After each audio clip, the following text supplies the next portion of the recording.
Good evening, and as always, welcome, and I hope everybody's doing well. Tonight, I want to discuss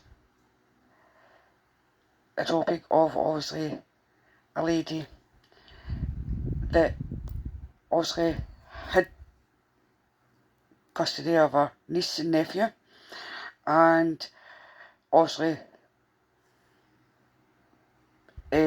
she was driving about. The police stopped her and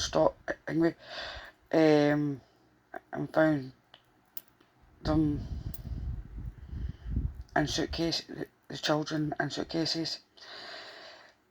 She was obviously arrested, but alongside somebody else. I don't know if that lady was obviously charged with her. I don't know. I seen this obviously on other people's YouTube, but it wasn't mentioning anything about the other lady. It was in the car, so I'm not exactly sure on that other lady. But with the aunt, her name is Nicole Michelle Johnson. She was 33 of Baltimore, and she was also arrested on Thursday and charged with 2 counts of first degree murder. I think this was in 2024. Also, she was charged with first degree felony abuse, felony of child abuse resulting in death, and misdemeanor neglect of a minor child, and the unauthorised burial of a body is a misdemeanor. The 2 children were the ages of 7 and 5. A wee girl and a wee boy. God rest her soul. Rest in peace, beautiful angels. Rest in peace. They were so beautiful and were taken too soon. I seen obviously a video and she was all over the place. The police always charged her, stopped her for speeding, and obviously they were thinking her car, going through her car, and then asked to go through her things out on the middle of the street, but they obviously noticed a smell, and she said obviously his clothes, etc, and the further down they got, it was too much for the police. I mean, I don't know how they had, that was traumatic. She obviously hurt her niece and nephew, and obviously hurt them in a way that obviously they're not here anymore. They were babies. I don't understand why she had them. I don't know why the mum gave her them, or because she kept going on about her sister, it's her sister's fault and her mum's fault and things like that.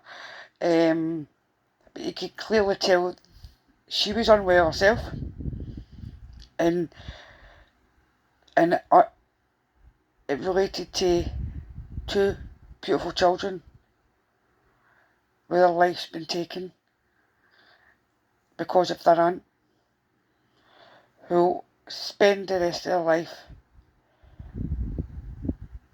in jail, and she'll have to live with what she done. It's heartbreaking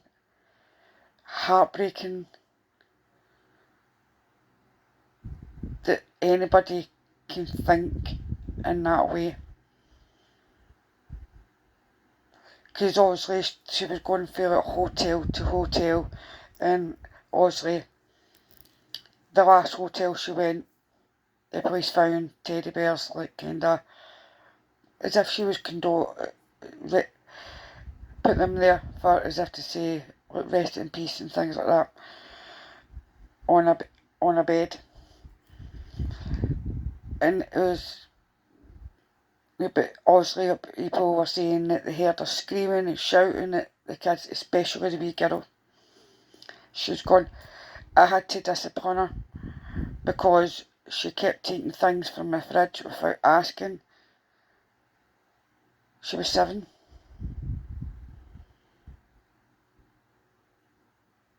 The wee boy was 5.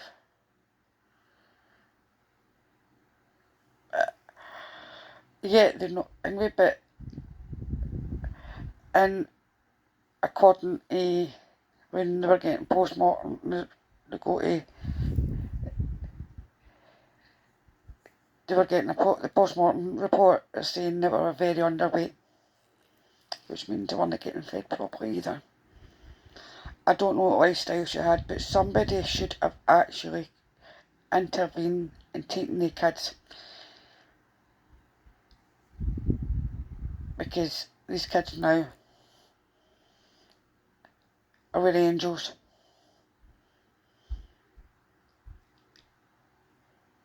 Because obviously their aunt decided to take their life.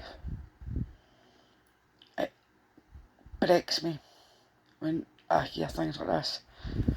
As a mum and a grandmother, it breaks my heart. I was crying watching that video. Cry watching any video that's to do with children. When you see children getting hurt.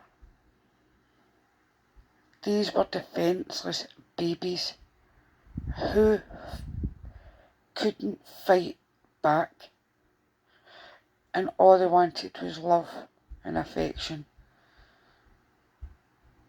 and they didn't get it. It's sad. Obviously, I don't know the mum's circumstances that had led to the aunt having them. I don't understand why their mother, the grandmother, didn't have them. Because if things, it's like the first thing I always say when I watch my daughter, I say, don't get overwhelmed. Let me watch my grandson. It gives you a break. It means that you get your time, because you need that. You need that for your mental health. You really do. Because as a parent, as anybody knows being a parent, it gets very overwhelming. Very, very overwhelming. Especially when you're doing it on your own. Especially when you're doing it on your own. Or the kids they're autistic, or they've got other disabilities. So it does get stressful. But there's a thing called reach out before you get that you feel you have to get to that stage. You need to do things like this. There was no need. I can't understand that.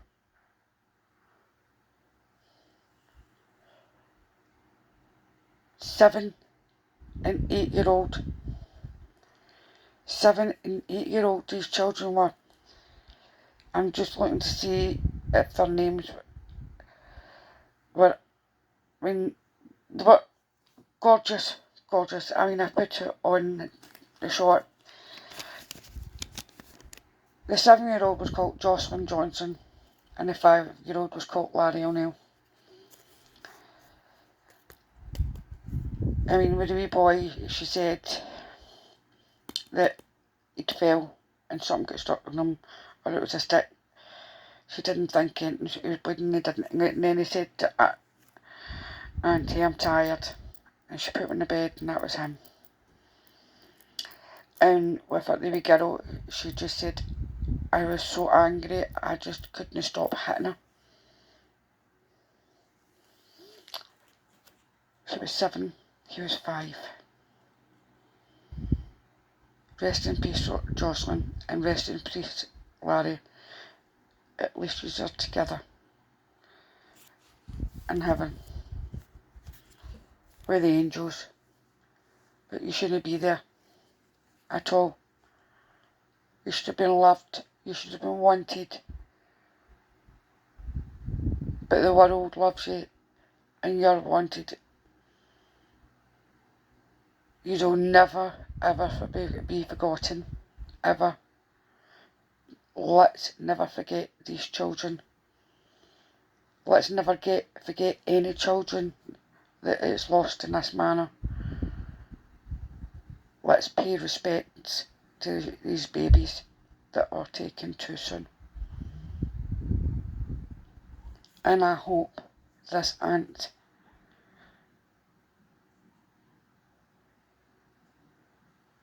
has all the remorse in the world and maybe gets the help she needs in the prison cell. Because it was clear, the way she was talking to the police, that she was mentally unstable. She was unwell herself. She was unwell. And what she did was extremely wrong. Extremely wrong. And she didn't batter an eyelid, nothing, when she knew that the kids were in the boot of her car, and she was driving out in the car for months. The babies were anyway, they were decomposed in the boot of her car. That breaks me. That hurts. As a mum and a grandmum, let's keep our children safe. Hold your babies tight and tell them you love them. Tell them how much you want them. Show them all the nurture you can. Because no more children need to go. R.I.p. Joshlyn and R.I.p. Larry. You're back home where you belong. Good night and love and light.